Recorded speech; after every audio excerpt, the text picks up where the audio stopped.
Hello students, আশা করি তোমরা সকলে খুব ভালো আছো এবং সবাই খুব মন দিয়ে পড়াশোনা করছো। তা আর দেরি না করে সবাই ঝটপট খাতা পেন নিয়ে আজকে চলে এসো। তার কারণ আজ আমরা একটা মজার জিনিস পড়ব। দেখো, আমি প্রথমেই বোর্ডে লিখেছি কারেন্ট উইদাউট ব্যাটারি। হ্যাঁ, কি বলছেন স্যার?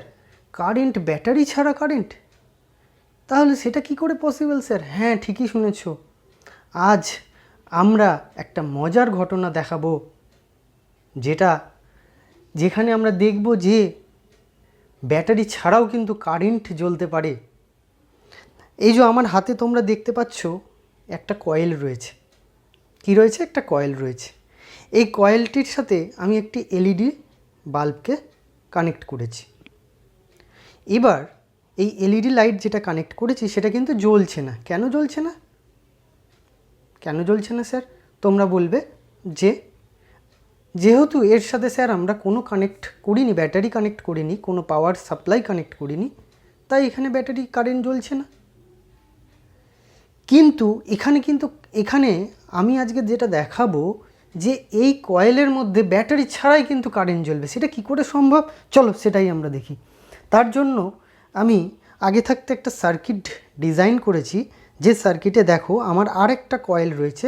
এই কয়েলটাকে কিন্তু আমরা ব্যাটারির সাথে কানেক্ট করেছি। এবার এই এই কয়েলের মধ্য দিয়ে কিন্তু কারেন্ট পাস করছে। এই কয়েলটার মধ্য দিয়ে কিন্তু কোনো কারেন্ট পাস করছে না এখন, যেহেতু কোনো ব্যাটারি নেই। এইবার দেখো মজার ঘটনা, ম্যাজিক দেখো এবার। এই এই এই আমরা যদি কাছে আনি, বাহ বাহ বাহ বাহ বাহ বাহ, এলইডি লাইট জ্বলছে জ্বলছে জ্বলছে। আমরা যদি এটাকে মুভ করাই, দেখো এর কাছে নিয়ে আসি, তাহলে কিন্তু এলইডি লাইটটি জ্বলছে। আমরা যদি দূরে নিয়ে যাই কিন্তু এলইডি লাইটটা বন্ধ হয়ে যাচ্ছে। আবার একটু লক্ষ্য করো যে স্যার কাছে তো নিয়ে আসলেন বলছেন, আমি যদি এইভাবে নিয়ে আসি তাহলে তো জ্বলছে না। তাহলে কি ঘটলো স্যার? এটাও তো কাছে আনছি, বা এইভাবে যদি নিয়ে আসি তাহলেও তো জ্বলছে না। তাহলে কি ঘটনা ঘটছে এখানে? ভাবো ভাবো ভাবো ভাবো ভাবো। আচ্ছা আচ্ছা, দেখো দেখো আবার দেখো, এই দেখো আমি যত কাছে আনছি তত কিন্তু আলোর তীব্রতাও বাড়ছে। দেখো আবার দূরে নিয়ে গেলে আর জ্বলছে না। কিন্তু এইভাবে যদি নিয়ে আসি, অর্থাৎ এই কয়েলটার যে তল রয়েছে এবং এই কয়েলটার যে তল রয়েছে তারা যদি পরস্পর লম্বভাবে থাকে, সেখানে কিন্তু কোনো রকম আলো জ্বলছে না। কিন্তু যদি তল দুটো পরস্পরের সাথে সমান্তরালভাবে থাকে তাহলে কিন্তু ম্যাক্সিমাম লাইট এখান থেকে আমরা পাচ্ছি। বা সামান্য যদি কোণ করেও তুমি আনো তাহলেও কিন্তু জ্বলছে, কিন্তু একবারে লম্বভাবে রাখলে কিন্তু জ্বলছে না। তাহলে এখানে কি ম্যাজিক ঘটছে? এবার আসি আমরা এই বিষয়টিকে ব্যাখ্যা করব। আসলে সত্যি কথা বলতে কিন্তু এটি কোনো ম্যাজিকই নয়, এটা হচ্ছে প্রকৃতির একটা নিয়ম। কে নিয়মটা স্যার ঠিক করে রেখেছে? প্রকৃতি নিজেই ঠিক করে রেখেছে, কেউ ঠিক করেনি। আমরা জাস্ট এই প্রকৃতির নিয়মগুলোকে খুঁজে বের করার চেষ্টা করি। তাই এই যে আমি ম্যাজিক বললাম প্রথমে, এটা কিন্তু কোনো ম্যাজিক নয়। তাহলে এই যে প্রকৃতির নিয়মটা, এই প্রকৃতির নিয়মটা কে প্রথম লক্ষ্য করেছিলেন? একজন বিজ্ঞানী, যার নাম হচ্ছে মাইকেল ফ্যারাডে। আজ আমরা তার লই পড়ব, ফ্যারাডেস ল। অর্থাৎ তোমরা আজ কিন্তু হেডিং করো, আজকে আমাদের পড়ার বিষয় হচ্ছে Faraday's law of electromagnetism. Electromagnetism. ঝটপট ঝটপট খাতা হেডিং করে ফেলো। আজ আমরা পড়ব ফ্যারাডেস ল অফ ইলেকট্রোম্যাগনেটিজম। অর্থাৎ ইলেকট্রোম্যাগনেটিজম ঠিক বলাটা, electromagnetic induction. Faraday's law of electromagnetic induction. ইলেকট্রোম্যাগনেটিজমের মধ্যে একটা part Faraday's law of electromagnetic induction. এখানে কি ঘটছে? এখানে স্যার আমরা যখন এই কয়েলটাকে এই কয়েলের কাছে নিয়ে আসছি তখন এখানে এলইডি বাল্ব জ্বলছে। তার মানে এখানে কি হচ্ছে, এর ভেতরে কারেন্ট যাওয়ার ফলে, আমরা জানি একটা কয়েলের মধ্য দিয়ে যখন কারেন্ট যায় সেটি একটি ম্যাগনেটের মতো বিহেভ করে, এবং তার কাছে যখন আরেকটি কয়েল নিয়ে আসছি সেখানে কিন্তু ইন্ডাকশান প্রসেসের জন্যই কিন্তু আমরা কারেন্ট পাচ্ছি। সেখানে ইন্ডাকশান প্রসেসের জন্যই আমরা কারেন্ট পাচ্ছি। যিনি এই ঘটনাটি প্রথম লক্ষ্য করেছিলেন তিনি হলেন বিজ্ঞানী মাইকেল ফ্যারাডে। এই ফ্যারাডে সম্পর্কে একটু বলি। ফ্যারাডে ব্যক্তিটি খুবই অদ্ভুত এক ব্যক্তি। কেন? তার কারণ তোমরা যদি ফ্যারাডে সম্পর্কে একটু পড়ো দেখবে যে ফ্যারাডে কিন্তু অত্যন্ত দরিদ্র পরিবারের একজন ছেলে ছিলেন এবং তিনি শুরুর দিকে বুক বাইন্ডার বা বই বাঁধানোর কাজ করতেন। সেই বই বাঁধানোর সূত্রে সেই সময় তার কাছে বহু জ্ঞানীগুণী মানুষ তাদের বই বাঁধাতে দিয়ে যেতেন। সেই বই বাঁধানোর ফাঁকে ফ্যারাডে কী করতেন, সেই বইগুলো তিনি পড়তেন। পড়ে পড়ে সেখান থেকে তিনি কিন্তু অনেক নলেজ বা জ্ঞান অর্জন করেছিলেন। পরবর্তীকালে এই ফ্যারাডের কিন্তু পদার্থবিজ্ঞানে তার বেশ কিছু অবদান রেখে গেছেন, যার মধ্যে প্রথম হচ্ছে Faraday's law of electromagnetic induction, অর্থাৎ কারেন্ট উইদাউট ব্যাটারি। এই ঘটনাটা, এই যে নেচারের লটা আমরা কিন্তু এই ঘটনাটা কিন্তু ফ্যারাডেস ল থেকেই আমরা জানতে পারি। ফ্যারাডেই কিন্তু প্রথম এই ঘটনাটি লক্ষ্য করেছিলেন এবং ব্যাখ্যা করেছিলেন। বুঝতে পারলে? আচ্ছা, বেশ। তাহলে এই যে ইন্ডাকশান ফেনোমেনাটা এতটাই বেশি ইম্পর্টেন্ট কারণ ফ্যারাডে এই ইলেকট্রোম্যাগনেটিক ইন্ডাকশান ফেনোমেননটা আবিষ্কার করার পর পদার্থবিজ্ঞানে একটা নতুন যুগের সূচনা ঘটে। কেন বলছি নতুন যুগের সূচনা ঘটে? এই ইলেকট্রোম্যাগনেটিক ইন্ডাকশান কিন্তু আমাদের দৈনন্দিন জীবনের সঙ্গে বিশেষভাবে জড়িত, প্রতিদিনের জীবনের সাথে। কেমন স্যার?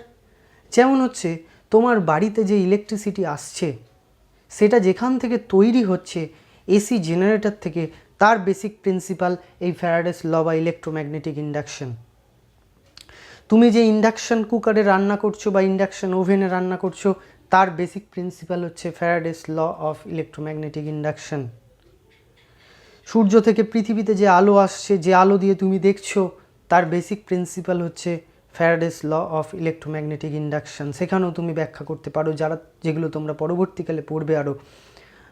আচ্ছা, তারপরে আরও বিভিন্ন দৈনন্দিন জীবনে যে সমস্ত ঘটনা ঘটে যাচ্ছে তার মধ্যে কিন্তু এই Faraday's law of electromagnetic induction খুবই গুরুত্বপূর্ণ। আগে মানুষজন ভাবতো কি, যে চার্জ পার্টিকেল শুধুমাত্র একটা ইলেকট্রিক ফিল্ডই তৈরি করতে পারে, আর ম্যাগনেট তার চারপাশে একটা ম্যাগনেটিক ফিল্ড তৈরি করতে পারে। এই ইলেকট্রিক ফিল্ড আর ম্যাগনেটিক ফিল্ড দুটো ঘটনা যেন সেপারেট। কিন্তু পরবর্তীকালে ওরস্টেডের পরীক্ষা, অ্যাম্পিয়ার্সের বিভিন্ন পরীক্ষার মাধ্যমে আমরা জানতে পারি যে একটা কারেন্ট ক্যারিং কন্ডাক্টরের মধ্য দিয়ে যদি কারেন্ট পাস করে তাহলে তার চারপাশে একটা ম্যাগনেটিক ফিল্ড তৈরি হয়, অর্থাৎ একটা ইলেকট্রিক ফিল্ড একটা ম্যাগনেটিক ফিল্ড প্রডিউস করতে পারে। কিন্তু এর উল্টো ঘটনাটাও কি ঘটতে পারে? প্রকৃতির এই লকে, প্রকৃতি যে সিমেট্রি পছন্দ করে, এই লটগুলো কিন্তু ফ্যারাডে নিজে থেকে বিশ্বাস করতেন যে প্রকৃতি সিমেট্রি পছন্দ করে। তার উল্টো ঘটনাটাকেও খোঁজার জন্য তিনি সন্ধান করে ফেললেন যে ইলেকট্রোম্যাগনেটিক ইন্ডাকশন, যেটা হচ্ছে উল্টো, অর্থাৎ ম্যাগনেটিক ফিল্ডও কিন্তু ইলেকট্রিক ফিল্ড তৈরি করতে পারে।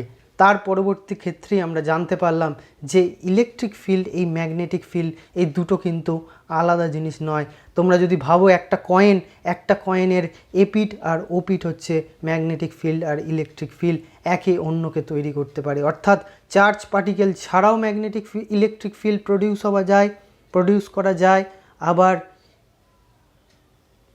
ম্যাগনেট ছাড়াও ম্যাগনেটিক ফিল্ড তুমি প্রডিউস করতে পারো। যেটাই আমি প্রথম এক্সপেরিমেন্টে দেখালাম যে কোনো রকম সেখানে সোর্স বা ইএমএফ নেই, তা সত্ত্বেও কিন্তু সেখানে কারেন্ট প্রডিউস হলো, মানে সেখানে একটা ইনডিউসড ইএমএফ প্রডিউসড হয়ে গেল। চলো এবার আমরা এই ফ্যারাডেস লটা সম্পর্কে একটু জেনে নিই। তা ফ্যারাডেস এই ঘটনাটিকে ব্যাখ্যা করতে গিয়ে তিনি দুটো লয়ের কথা বললেন। তিনি বললেন যে ফ্যারাডেস ফার্স্ট ল যদি তোমরা পড়ো দেখবে ফ্যারাডেস ফার্স্ট ল থেকে আমরা জানতে পারি। তাহলে প্রথম আমরা পড়ব ফার্স্ট ল। কি বলছে এই first law?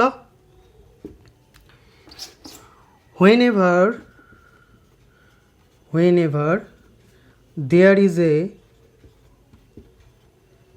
change in the magnetic field. Whenever there is a change in the magnetic field associated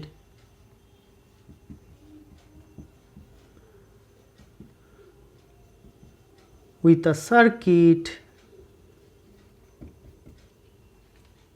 whenever there is a change in the magnetic field associated, change in the magnetic field থেকেও ভালো বলা উচিত যে magnetic flux, whenever there is a change in the magnetic flux associated with a circuit,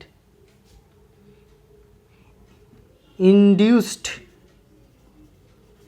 EMF is produced in the circuit, in the circuit, the circuit. এটা হচ্ছে Faraday's ল, first ল। এবার বলবে sir কি বললেন, কিছুই বুঝতে পারলাম না, সবই মাথার উপর দিয়ে গেল, কী সব জটিল জটিল কথা বললেন স্যার। আচ্ছা, এই জটিলটাকে সহজ করার জন্যই আজকে আমাদের ক্লাস, একটু মন দিয়ে শোনো, একটু ধৈর্য ধরো। আচ্ছা, আমি একটু পরেই এই ম্যাগনেটিক ফ্লাক্স জিনিসটা কি সেটাকে ব্যাখ্যা করব। ম্যাগনেটিক ফ্লাক্স জিনিসটা কি সেটাকে যদি আমি ব্যাখ্যা করি, তাহলে কিন্তু আমি প্রথম যে পরীক্ষাটা দেখিয়েছি তোমাদের, সেটা এবার তোমরাও নিজেরাও ব্যাখ্যা করতে পারবে। তার জন্য একটু ধৈর্য ধরো। আর একটা যে ল রয়েছে, যেটা second law of Faraday. Second law of Faraday বলছে the rate of change of magnetic flux,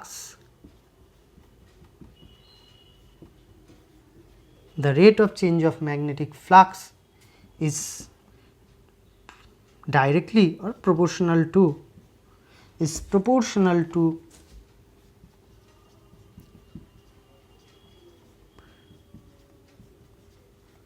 rate of, rate means time rate of,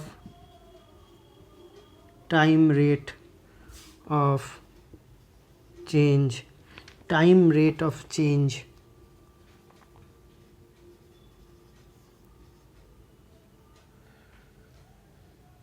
the rate of change of, or time rate of change, or the time rate of change of magnetic flux is proportional to the induced EMF, sorry, is proportional to the induced EMF,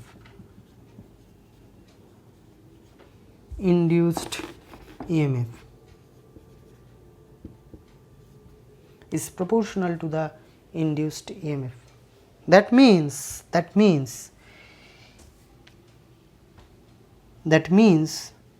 if we consider the magnetic flux as phi, so d phi by dt, এটা মানে হচ্ছে time rate of change of magnetic flux. এটা হচ্ছে proportional to the electric field, that means electric field is proportional to the right time rate of change of magnetic flux. বোঝা গেল? বেশ, এইবার হচ্ছে কি যে প্রথম হচ্ছে কি ম্যাগনেটিক ফ্লাক্স জিনিসটা কি স্যার, সেটা তো বুঝলাম না। তাহলে চলো আমরা সেটাকে বোঝার চেষ্টা করি। তোমরা আশা করি এটাকে নোট করে নিয়েছো খাতায়, আমি এটা মুছে দিচ্ছি। আমাদের এবার পরের আলোচনার বিষয় হচ্ছে ম্যাগনেটিক ফ্লাক্স, যেটা জানলে তুমি ইলেকট্রোম্যাগনেটিক ইন্ডাকশন, তোমার বাড়ির যে ইন্ডাকশন ওভেনটা কী প্রিন্সিপালে কাজ করছে সেটা তুমি আজকের পর থেকে এক্সপ্লেন করতে পারবে, বা তার বেসিক প্রিন্সিপালটা তুমি বুঝতে পারবে। চলো আমরা এবার সেকেন্ড পার্ট, যেটা আমাদের ম্যাগনেটিক ফ্লাক্স।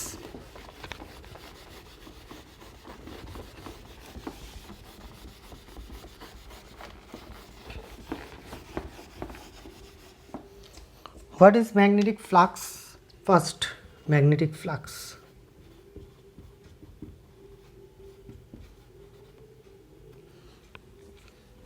Magnetic flux.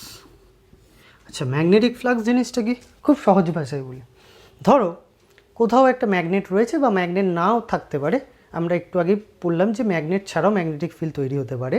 কোনো রিজিয়নে একটা ম্যাগনেটিক ফিল্ড রয়েছে, ম্যাগনেটিক ফিল্ডে তুমি যদি একটা ম্যাগনেটকে রাখো, সে কোন ডাইরেকশনে ফোর্স অ্যাপ্লাই হচ্ছে সেই ম্যাগনেটের ওপর, তার যে পাথটা সেই পাথটাকে ডেসক্রাইব করার জন্য আমরা ইমাজিনারি কিছু লাইন ট্রিক ইলেকট্রিক ফিল্ডের মতনই ম্যাগনেটিক ফিল্ডেও আমরা ড্র করি।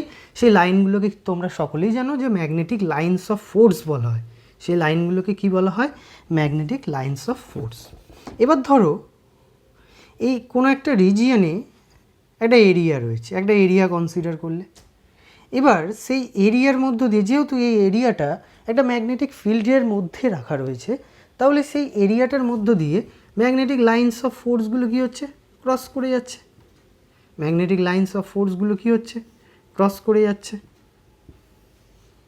এবার দেখো তো, আমি যে ছবিটা আঁকলাম, এই ছবিটিতে কতগুলো magnetic lines of force cross করেছে?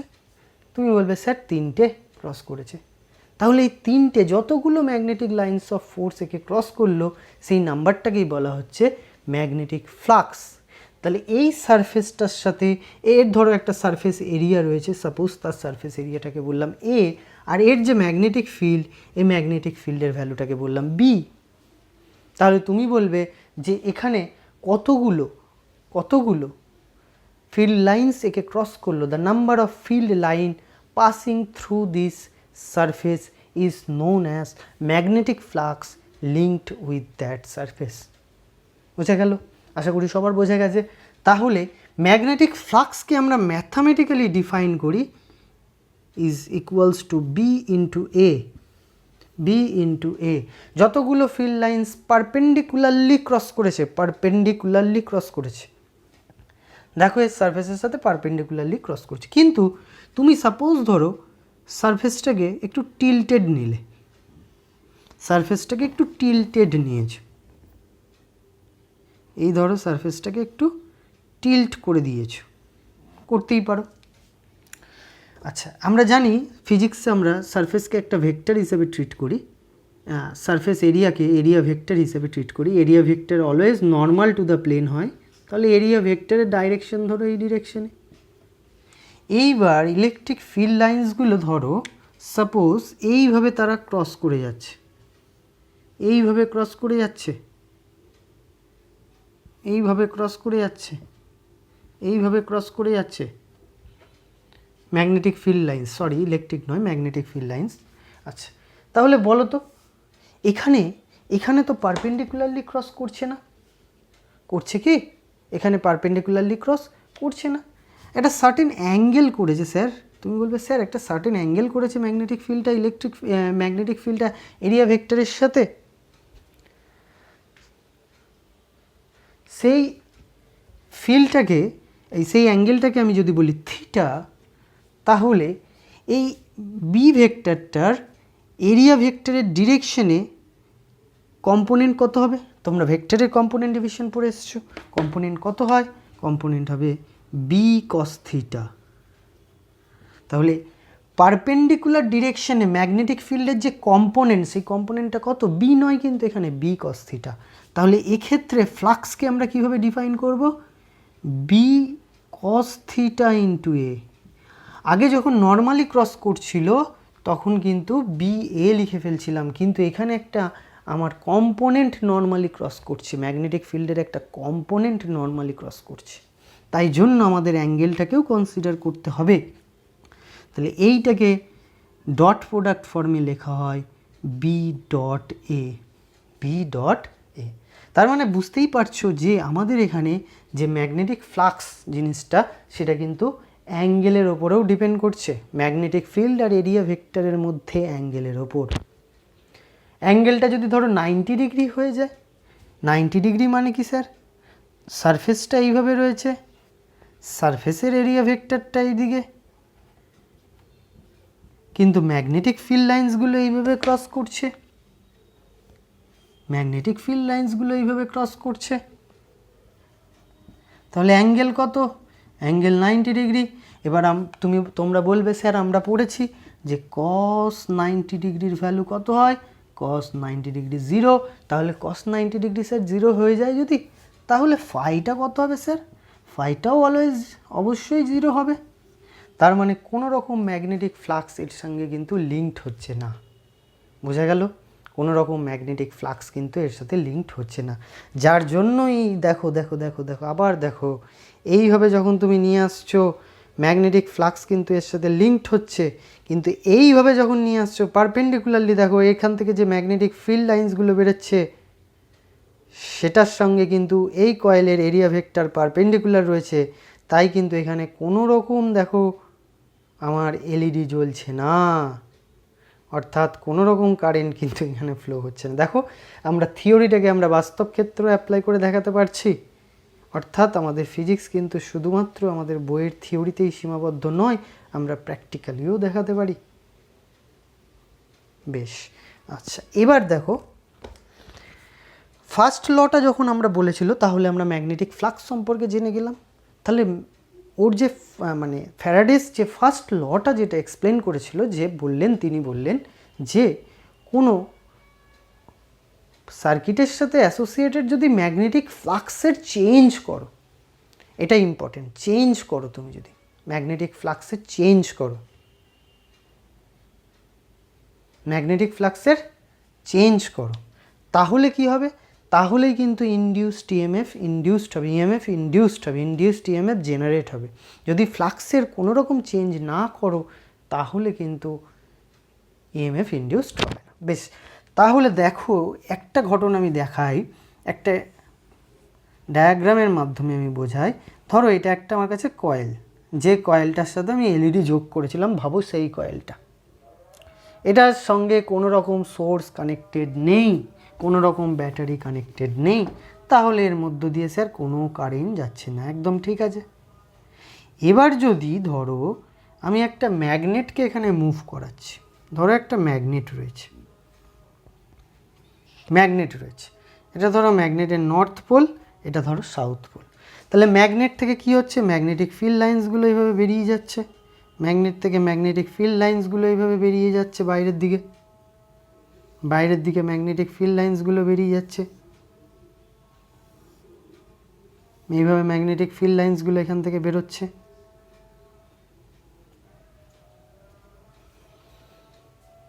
এবার দেখো এই ম্যাগনেটটাকে তুমি যদি ধরে মুভ করো, ভালো করে লক্ষ্য করো, ম্যাগনেটটাকে যদি ধরে মুভ করো, আচ্ছা এখন এই পজিশনে কতগুলো ফ্লাক্স এর মধ্যে দিয়ে ক্রস করে যাচ্ছে, এই লুপটার মধ্যে দিয়ে একটা, দুটো, তিনটে, চারটে ক্রস করছে, তাহলে ম্যাগনেটিক ফ্লাক্সের ভ্যালু 4। আচ্ছা এবার যদি তুমি এটাকে মুভ করো আরও কাছে, তাহলে আরও বেশিরভাগ ফিল্ড লাইন্স তো এর ভেতর দিয়ে যাবে, এটা যত দূরে সরাবে বেশিরভাগ ফিল্ড লাইন্স তো বাইরে দিয়ে চলে যাবে, বাইরে দিয়ে চলে যাবে। আর এটাকে যত তুমি কাছে এগিয়ে আনবে তত নাম্বার অফ ফিল্ড লাইন্স যেটা ক্রস করে যাচ্ছে এই এরিয়াটাকে, তার নাম্বারটা কিন্তু বাড়ছে আস্তে আস্তে। দেখো তুমি যত মুভ করাচ্ছ নাম্বারটা চেঞ্জ হচ্ছে, অর্থাৎ ফ্লাক্সের চেঞ্জ হচ্ছে।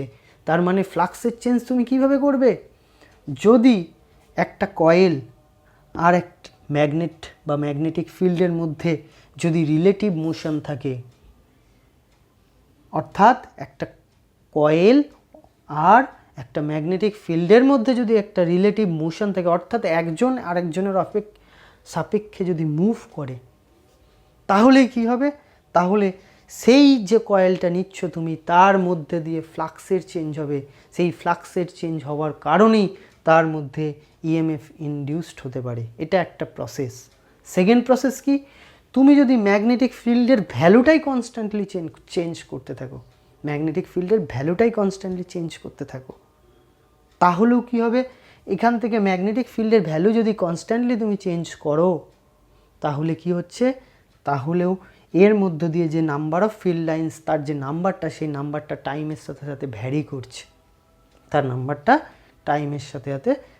করছে, যার জন্য দেখো আমি প্রথম এক্সপেরিমেন্টে এই যে কয়েলটা নিয়েছিলাম, এই কয়েলটার মধ্য দিয়ে কিন্তু আমি কারেন্ট পাঠাচ্ছি, যার ফলে এই কয়েলটা কিন্তু একটা ম্যাগনেটের মতো বিহেভ করছে, এই কয়েলটা, কেননা আমরা জানি একটা কয়েলের মধ্য দিয়ে যখন কারেন্ট যায় তখন সেটা ম্যাগনেটের মতো বিহেভ করে, কিন্তু আমার হাতের এই কয়েলটা মধ্য দিয়ে কোনো কারেন্ট কিন্তু এখন যাচ্ছে না। এই কয়েলটাকে যখনই আমি এই ম্যাগনেটিক ফিল্ডের কাছাকাছি মুভ করাবো, দেখো সেখানে কিন্তু একটা ইনডিউসড ইএমএফ তৈরি হয়ে গেছে, যার ফলে একটা ইনডিউসড কারেন্ট তৈরি হয়েছে, যার জন্য কিন্তু এখানে কারেন্ট পাচ্ছি, এলইডি জ্বলছে। আমরা দেখো এইভাবে যদি মুভ করায় কোনো রকম জ্বলছে না, কারণ স্যার কি বলবে, কিভাবে ব্যাখ্যা করবে, তোমরা কিন্তু এবার ব্যাখ্যা করতে পারবে। তোমরা শিখে গেছো, বলবে যে স্যার এর যে এরিয়া ভেক্টরটা, এই সারফেসটার, এই কয়েলটার সারফেসের যে এরিয়া ভেক্টর, তার সাথে এ যে ম্যাগনেটিক ফিল্ডটা তৈরি করছে সেটা পারপেন্ডিকুলার, সেই জন্য কোনো ফিল্ড লাইন যাচ্ছে না, সব গা দিয়ে ঘেঁষে বেরিয়ে চলে যাচ্ছে। কিন্তু যখনই এটাকে একটু টিল্ট করছি, দেখো টিল্ট করার সাথে সাথে কিন্তু এটা চেঞ্জ হচ্ছে, ভ্যারি করছে। অ্যাঙ্গেলের ওপর কীভাবে ভ্যারি করছে দেখো, এটাও কিন্তু আমরা এখান থেকে দেখতে পাচ্ছি ভালো রকমভাবে, অ্যাঙ্গেলের সাথে কীভাবে ভ্যারি করছে। আমি বলেছি যে ম্যাগনেটিক ফ্লাক্স অ্যাঙ্গেলের সাথেও ভ্যারি করছে।